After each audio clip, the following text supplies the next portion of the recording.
ये कथा है हमारे वैदिक इतिहास की एक महान स्त्री की, जिसने अपने चारित्र्य और पतिव्रता धर्म से भगवान श्री हरि को तो प्रसन्न कर लिया, अभी तो उसके साथ साथ आज उस स्त्री के नाम से हम इस एकादशी का पालन भी करते हैं। ये कथा एक ऐसे महान पुत्र की भी है जिसने 10 सिर वाले रावण को भी युद्ध में पराजित किया था। जी हाँ, प्रभु श्री रामचंद्र जी से पहले भी कोई व्यक्ति ऐसा था जिससे रावण को बुरी तरह से पराजय का सामना करना पड़ा था। और वो व्यक्ति कौन था, ये जानने के लिए चलिए पुरुषोत्तम मास की इस पवित्र पद्मिनी एकादशी व्रत कथा का प्रारंभ करते हैं।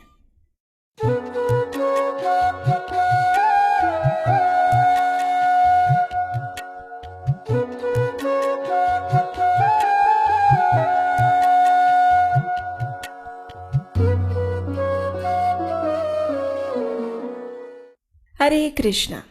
नागानां च यथा शेषः पक्षिणां गरुडो यथा देवानां च यथा विष्णुर्वर्णानां ब्राह्मणो यथा वृक्षाणां च यथा अश्वत्थः पत्राणां तुलसी यथा व्रतानां च तथा गोप्यो वरा च एकादशी तिथिः।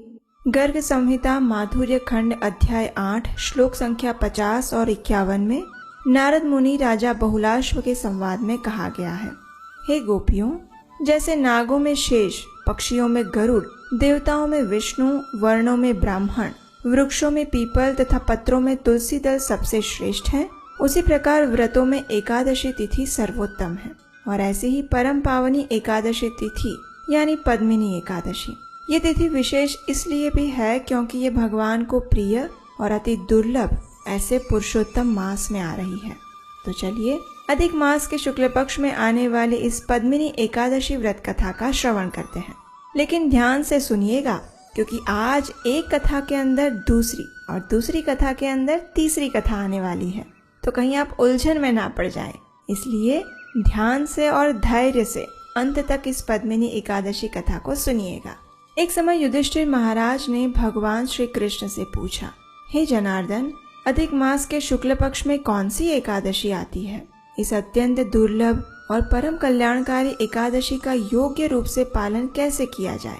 कृपया आप इस विषय में बताएं।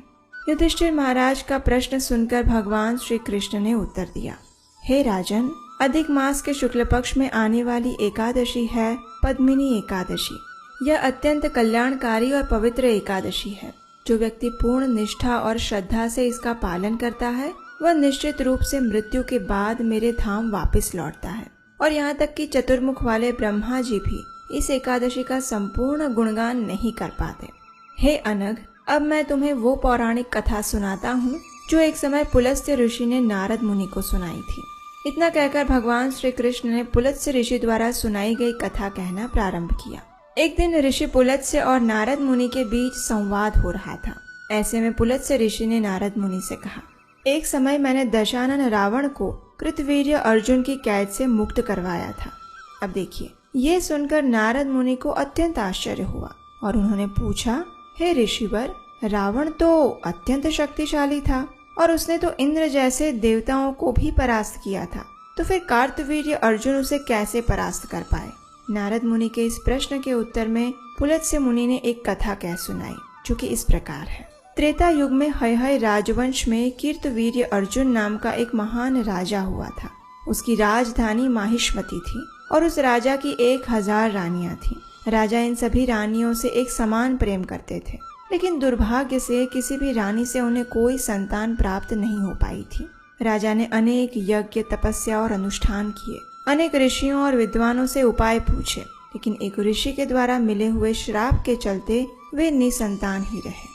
एक दिन अपनी इस दुर्दशा के ऊपर विचार करते हुए राजा ने दृढ़ निश्चय किया कि अब वे जंगल में जाकर घोर तपस्या करेंगे। और ये सोचकर राजा ने अपना राज्य कुशल मंत्रियों को सौंप दिया और स्वयं मुनि का वेश धारण करके जंगल में तपस्या करने के लिए जाने लगे। उसी समय उनकी एक शीलवान और गुणवती रानी वहां आई। इस रानी का जन्म इक्ष्वाकु कुल में हुआ था और वह राजा हरिश्चंद्र की पुत्री थी। उसका नाम था पद्मावती। उसने अपने पति को इस प्रकार जंगल में तपस्या के लिए जाते हुए देखा और उसने सोचा कि मैं एक पतिव्रता स्त्री हूँ, इसलिए मेरे पति के पदचिन्हों का अनुसरण करना यही मेरा एकमात्र कर्तव्य है। इस प्रकार सोचकर वह भी अपने राजसी आभूषण और वस्त्रों का त्याग करके राजा के साथ जंगल में चली गई। राजा कीर्तिवीर्य अर्जुन ने गंधमादन पर्वत पर पहुंचकर 10,000 सालों तक भगवान श्री विष्णु की घोर तपस्या और आराधना की, लेकिन फिर भी उसका कोई परिणाम प्राप्त नहीं हुआ। जब पद्मावती ने अपने पति को इस प्रकार कष्टमय स्थिति में इतनी तपस्या करते हुए देखा तो उसने इस समस्या का उपाय ढूंढने का निश्चय किया। इसके लिए पद्मावती सीधे सती अनसुया के पास गई। वहां जाकर उसने सती अनसुया से प्रार्थना करते हुए कहा, हे माता, मेरे प्रिय पति पिछले 10,000 सालों से भगवान श्री हरि की तपस्या कर रहे हैं, लेकिन अभी तक भगवान नारायण की उनके ऊपर कोई कृपा नहीं हुई। कृपया आप मुझे कोई ऐसा व्रत बताएं जिसका पालन करके हम भगवान श्री हरि को अपनी भक्ति के द्वारा प्रसन्न कर सकें और एक ऐसा पुत्र प्राप्त कर सकें जो कि समग्र विश्व का चक्रवर्ती सम्राट बने।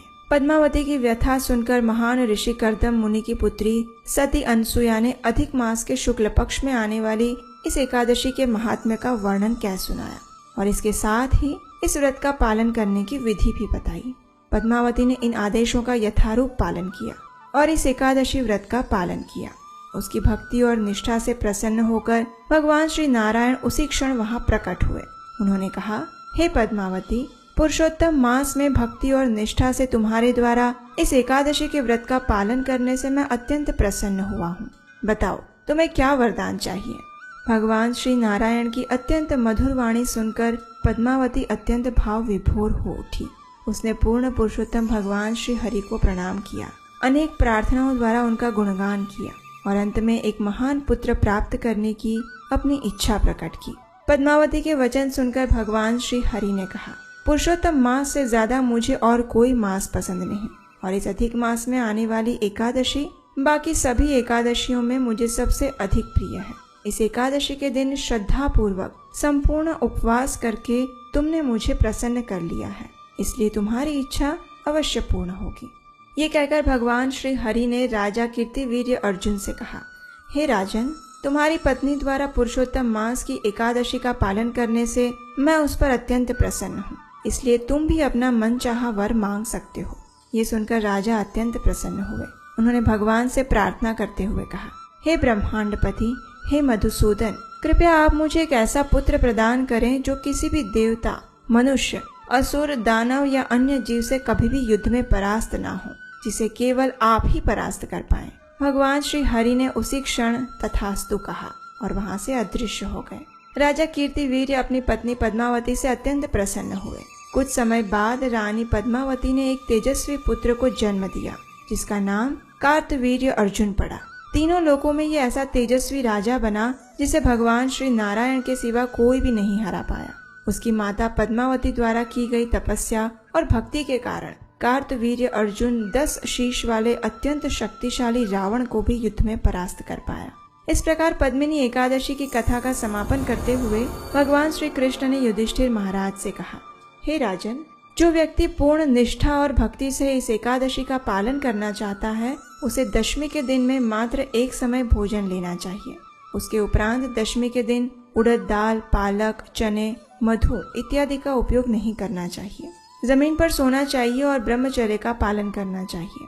दूसरे दिन यानी एकादशी को सुबह ब्रह्म मुहूर्त में उठकर पवित्र नदी के जल में स्नान करना चाहिए और स्वयं को स्वच्छ बनाकर भगवान के पवित्र नामों का जप करना चाहिए। उसके पश्चात भगवान के श्री विग्रहों को धूप, दीप, गंध, कपूर, सुगंधित पुष्प इत्यादि अर्पित करने चाहिए। एकादशी के दिन रात्रि में जागरण करके भगवान श्री कृष्ण के पवित्र नाम का जप, कीर्तन और कथा का श्रवण करना चाहिए। अगले दिन द्वादशी पर प्रातः काल में स्नान इत्यादि से शुद्ध होकर भगवान श्री हरि की पूजा अर्चना करनी चाहिए और सुपात्र ब्राह्मण को भोजन तथा भगवान केशव के विग्रह के साथ जल से भरे हुए पात्र का दान देना चाहिए।